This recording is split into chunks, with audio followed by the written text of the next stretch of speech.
Hello, guys. How we all doing? Happy weekend to every one of you. And it's a very cold day here in Atlantic Canada.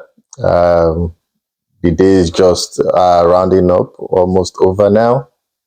Wet day, everywhere is just damp, and it rained all through. How is the weather over there, wherever you are across the globe? I hope everyone is fine. Please be safe over there. So back to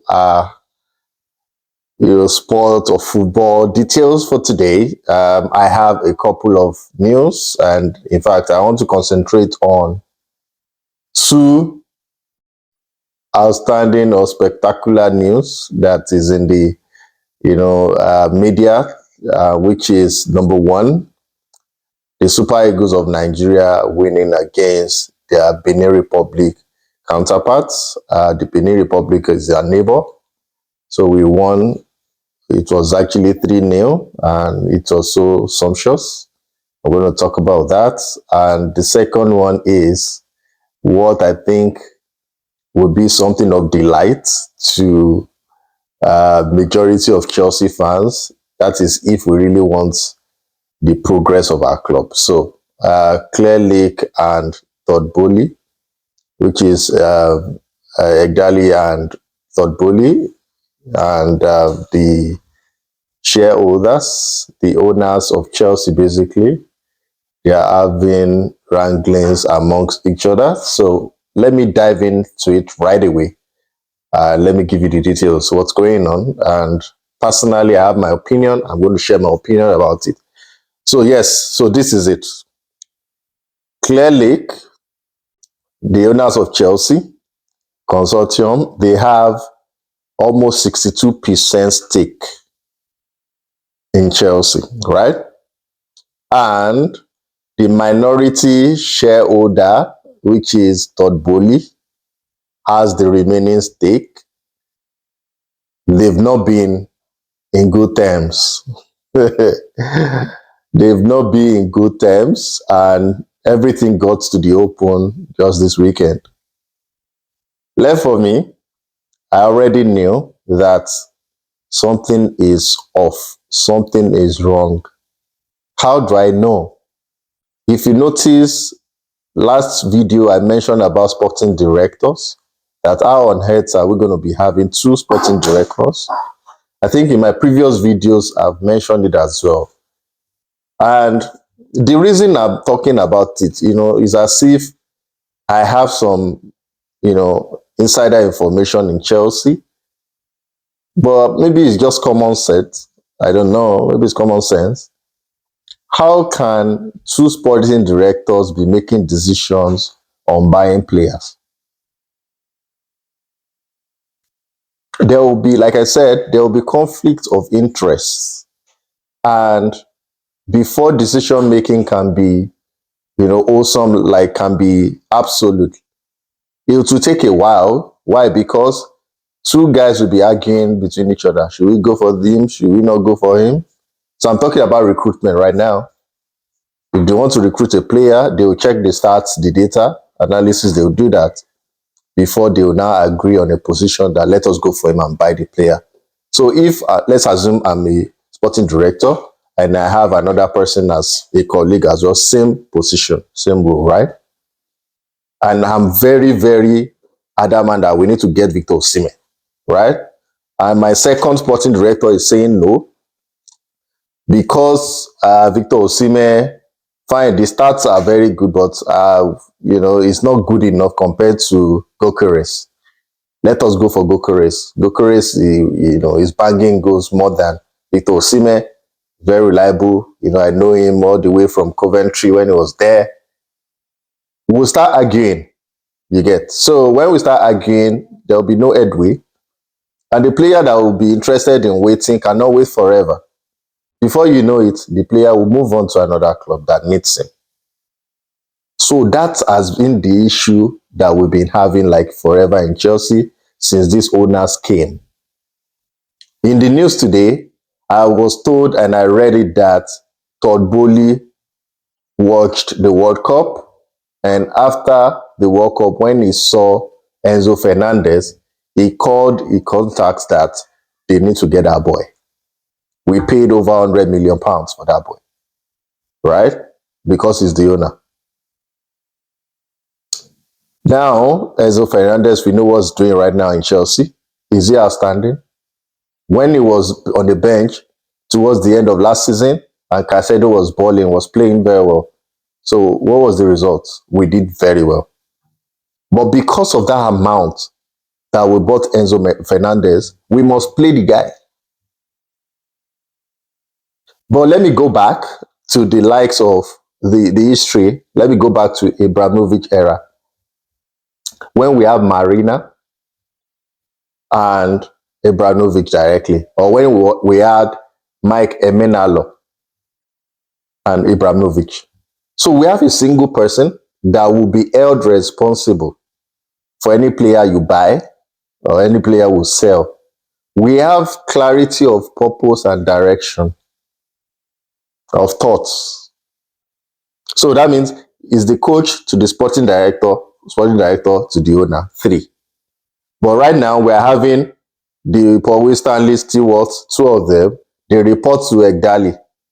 Egdali will now consult with Todd Boehly. 4 of them will now make a decision. I don't think it makes sense. And that's the challenge we've been having in Chelsea. We need to be frank with ourselves. That's number 1. Number 2, Todd Boehly now is saying that he doesn't like that kind of structure, that he prefers what I'm saying now, that we need to have only one sporting director. For me, to be frank, to be honest, I really love just one sporting director because it makes sense. You report to the owner. Now, Todd Boehly is thinking of raising funds to buy out his, buy out the shares of 61.5% of Clearlake Capital. And he's saying that he can raise funds, his friends will buy.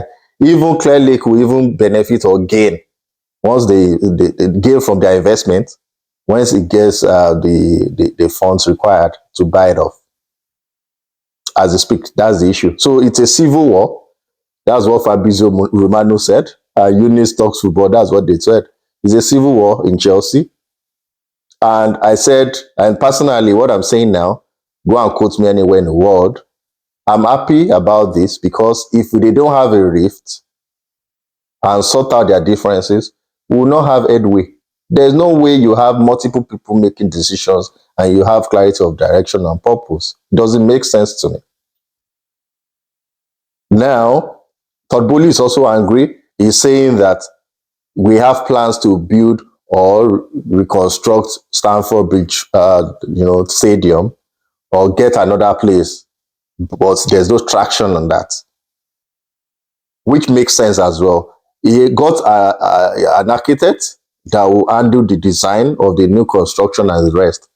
At the end of the day, Clearlake Capital, Egdali, they got new experts, abandoned the architect he brought. They said they want that expert to get an architect drawing design of a stadium that will be like the Tottenham Hotspur Stadium. So you see, 2 owners, they have conflicting interests. So I pray and I hope their fights will go a long way to ensuring that we have only one owner at the end of the day. And that has to be resolved as soon as possible. If Todd Boehly needs to raise funds and get these guys out of the place, he should do that. If Clearlake Capital want to buy out Todd Boehly's shares, he should do that. We don't have time for wasting time and, racking our head around, okay, what do we do, consulting people all over the place. Different recruitment that's failed, right? We don't have share sponsor. Is that not a shame? The guy that just resigned like 2 days ago, the owner, the CEO, he resigned 2 days. He could not get a sponsor, share sponsor. It's a shame. So I'm happy that they're having the civil war amongst themselves, but I believe they're going to sort it out eventually. One person will buy out the other, basically. There was a time Boehly even want to engage a Liverpool coach, Ancelotti, he wants to engage sporting director, former sporting director Edwards. But he could not do any of those things because he's just a minority shareholder. So I'm happy that this is happening. And at the end of the day, I'm praying and I'm hoping that one out of the two of them will buy each other out. So I'm glad. So over to Victor Osimhen, the Super Eagles of Nigeria, and the Skurres of Benin Republic. We flogged them at Uyo Akwa Ibom 3-0. The first half ended 1-0, and the goal scorer for the first half dribbled past 4 players: the reigning, the potential, the incoming, the undisputed African Footballer of the Year. Who else? Who next? Who is next that will take the reins from Victor Osimhen? Ademola Lookman. That guy is outstanding. You know, I mentioned in the past video, he's one of the 30 shortlisted player for the Ballon d'Or. You know, he made history. One of the brightest stars in the Super Eagles today. He scored 2 goals in that match. He scored the 3rd goal as well. A header, glancing header, a flicked header, you know. And he got the assist from Moses Simon. And 6 minutes in the second half, 72 minutes, Victor Osimhen came in, and within 6 minutes, he scored the second goal, a volley. He got the assist from Wilfred Ndidi. Ndidi was so freaking tired. He had to tell the coach you should substitute him. But before that substitution, he made the assist to Victor Osimhen, a volley. So Victor Osimhen, you are just who God has blessed, let no man curse. That is what I will say about you. You are blessed beyond words. So currently now, Osimhen is the second highest goal scorer in the history of the Nigerian Super Eagles after Rashidi Yekini. He's tied on goals with Segun Odegbami, and he's still very young at 25. So he's chasing Rashidi Yekini's record, 37 goals. So let's see how it goes. He's on 22 as we speak. So 3-0, Austin Oguavon, you are back into the limelight. You help the local coaches, 2 local coaches, that we can do it. We are back in the reckoning. We have another game on Tuesday against Rwanda away. I believe Boniface will step up his game and ensure that he plays very well that day. We need the 3 points also so that we can qualify for the Nations Cup as soon as possible and focus on the World Cup, because we need to get our acts together in the World Cup qualifiers. You know, we just have 3 points out of the games we've played there, so we need to gather all the points required and qualify for that World Cup. But Oguavon, today's match, you put smiles on Nigeria faces. You did a very, very good job. Well done.